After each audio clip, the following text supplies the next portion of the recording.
Hey, good morning, ladies and gentlemen. My name is Daniel Umstead. I'm the owner of the Nathaniel Group, and thank you again so much for tuning in. If this is your first time, be sure to, it's right there, yeah, right there. Be sure to hit that subscribe button to subscribe to more videos such as this, as I start off this on Facebook Live under the Nathaniel Group, and then it gets switched over to YouTube videos. So above all, you're clicking on the video, whether it be live or simply checking us out now on YouTube. So thank you so much. If this is your first time joining, typically what I typically do is every single morning is go over motivation, real estate, and resume writing.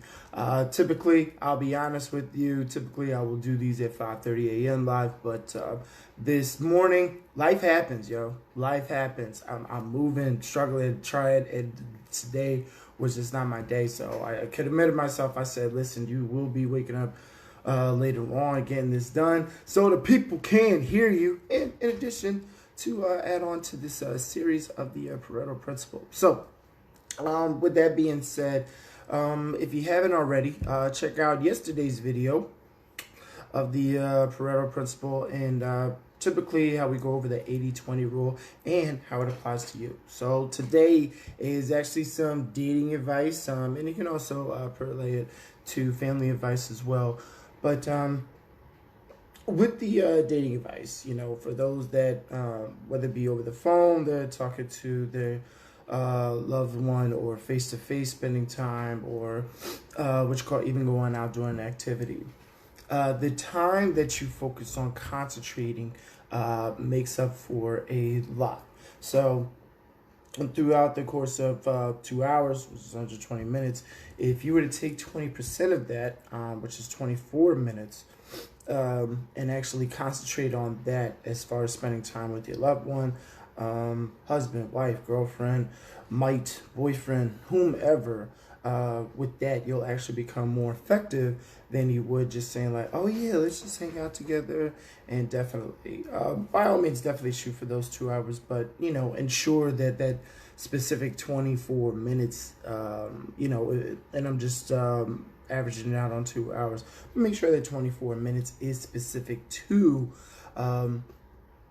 who is it, the time that you're spending with them. The reason why I say it could be utilized for family time as well is that, you know, if it's after school or something like that, or later on in the evening.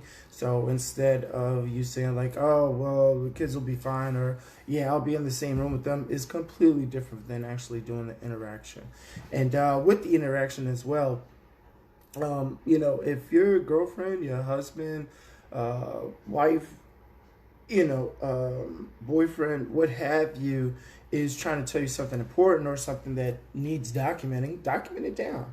If for those that have paid for schooling in some type of way in which you had to write down notes, you should be doing the same thing for your relationship. So with that being said and all, make sure that you know, you're paying attention actively and not passively, where it's like, oh yeah, I heard you, yeah. So you said next week? Oh, okay. And meanwhile, they may have said next month that they got something going on, or even more so, that they got something going on the following day. So with that being said, you know, make sure that you are being attentive, and that you're concentrating your time and such.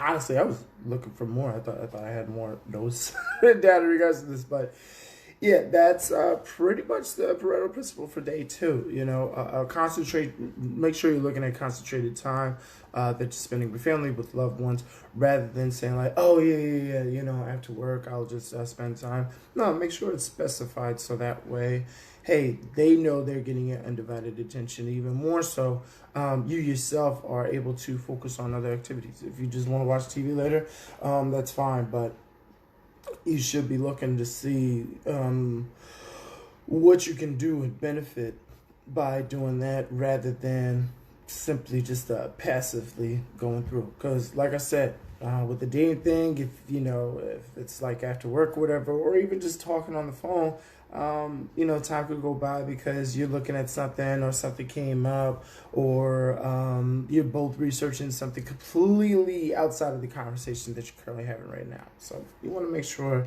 that's focused. And then with that, moving on to the resume writing tip of the day, which I wrote down here. Funky fonts. So Times New Roman, people. Times New Roman.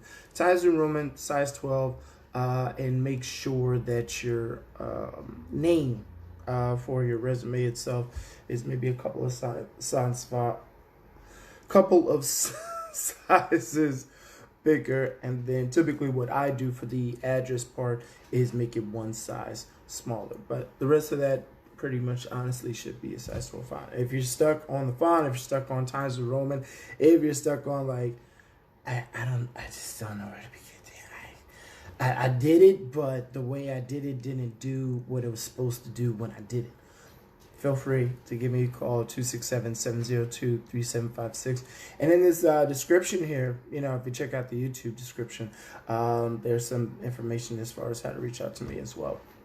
In addition to my phone number. So, and then my realtor tip of the day, which actually I came across it from going through Instagram. I saw real estate advice for tacos, and I was like, wow, somebody got people to pretty much cover his meal, especially for some tacos, for some real estate advice that they could get online, or that they could check out videos on, or they could subscribe to the Robert Nathaniel group on. And I was like, oh my gosh, wow. But what I flipped it and took it away from is like, okay, instead of him taking, how much more advantageous would he be if he said, hey, let's meet up for coffee to go over some real estate advice? And for me, that actually worked. Yesterday, I'm actually now, which I'm really excited about, working with a buyer in regards to getting an apartment building complex together. And his response to me was, you know, his credentials as far as what he was looking for. What I gave back to him was that, hey, definitely when I do get a couple of properties that you might be interested in, let's meet up for coffee. Great, no problem. Because you really want that face-to-face relationship. So when you're first introducing yourself, and this is coming from the realtor side, but when you're first introducing yourself, say like, hey, listen, you know, this is who I am. I could definitely send you some properties, or let me know what your credentials are. I could definitely start looking up some things for you. Because you got to understand, for my realtors out there, the objective when you are a realtor is 4 things. People are either buying, and typically kind of goes half and half, but I look at it differently. But people are buying homes with you, investing in homes with you. Now, I said that that's where they kind of go back hand in hand, the buying and investing, but somebody buying a single family rental up in Jenkintown, PA is completely different from somebody investing in a condominium apartment down in Fishtown neighborhood. So that's why I say those two are different. And then the other thing is selling from you or looking to rent from you. So those 4 things. So with those 4 things, that's your objective in regards to building a relationship. First thing that you want to do in regards to building a relationship is have some type of face-to-face interaction, and not when you're meeting at the house. Your relationship steps goes a long way, and even more so, nobody requests a date, and it's like, hey, did you want to meet at the hotel? No, you guys go to the movies. You guys are learning about each other. You guys are doing activities together. Something as simple, maybe grabbing a coffee together. So if you treat your clients as, you know, as in a relationship and such, you'll go a whole lot farther. So in addition, and then on the other side of things, for those sellers, those motivated sellers in regards to not being able to connect with the realtor, hey, the moment that you say, hey, kid, I got a couple of questions for you. Can I buy you a cup of coffee?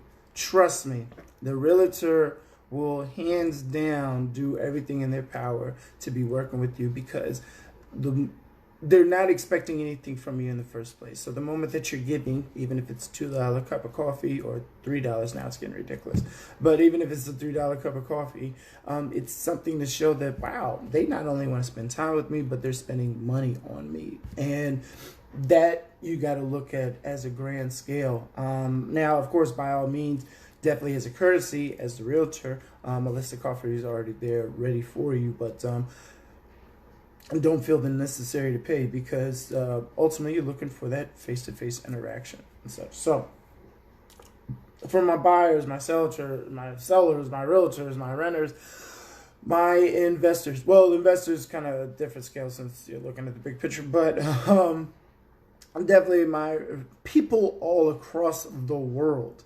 You want to meet with somebody, you want to start that relationship off right, especially if it's in a business matter. Request coffee or tea, tea or water. And if they're not that, we got plenty of Jamba Juices, Orange Julius, and all these other type of smoothie places, up and coming smoothie places, that you can definitely check out. So, but with that being said, my name is Daniel Umstead. I'm with the Robert and Nathaniel Group. Thank you so much for tuning in today. My apologies on the call that just came in, but I have a great one, and I will be talking with you soon. Oh, and as always, stay blessed, my fellow millionaires.